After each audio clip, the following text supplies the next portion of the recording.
आणि माझा मराठी माणूस वंचित राहतो, हे मी होऊ देणार नाही. हे चुकीचं आहे. पण आपण मी काय म्हणतो, आपण कायद्याच्या चौकटीत राहून कामं करूया.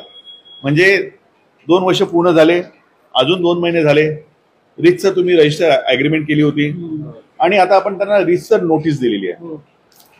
मी आज सगळ्यां देखत मुद्दा म्हणून सांगतो, आपला दादा रवींद्र पाटील 5 जुने ज्यांनी बाळासाहेबांसोबत काम केलं, आज ते त्यांची व्यथा, ज्यावेळी त्यांच्या घर त्यांनी भाड्याने दिलं, एका मराठी माणसाला घर भाड्याने दिलं 2 वर्षासाठी, पण त्याने ते घर 3ऱ्या व्यक्तीला भाड्याने दिलं.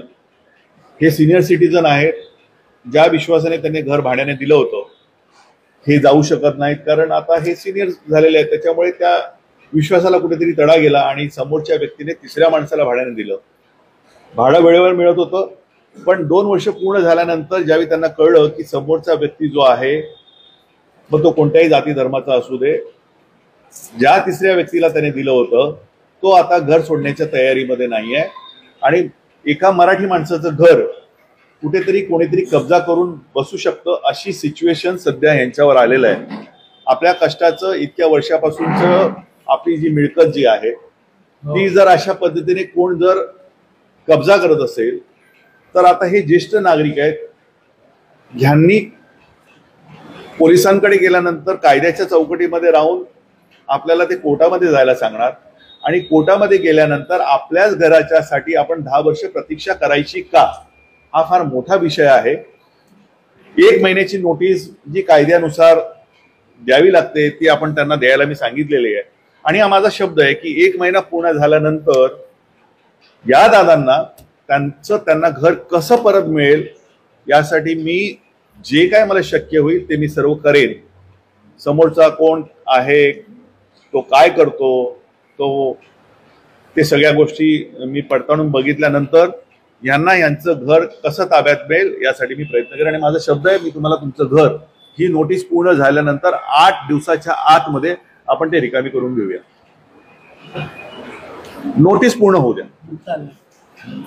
तो हे कारण सांगणार की आम्हाला तुम्ही नोटीस द्या, आम्ही अचानक कुठे जाऊ, पण 2 वर्षाप्रमाणे करार संपलेला आहे, त्याला घर खाली करावंच लागेल.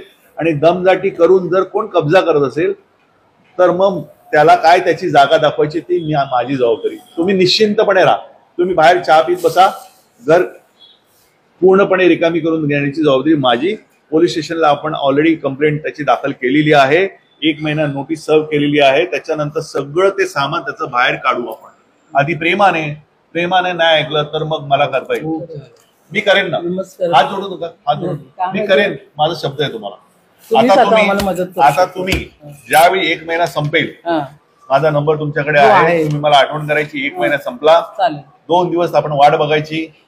मी स्वतः येऊन तिथे त्यांना रिक्वेस्ट करेन, हे घर रिकामी करा, अन्यथा 4थ्या दिवशी टेम्पोमध्ये त्याला आणि त्याच्या सामानासकट त्याला बाहेर काढायचं.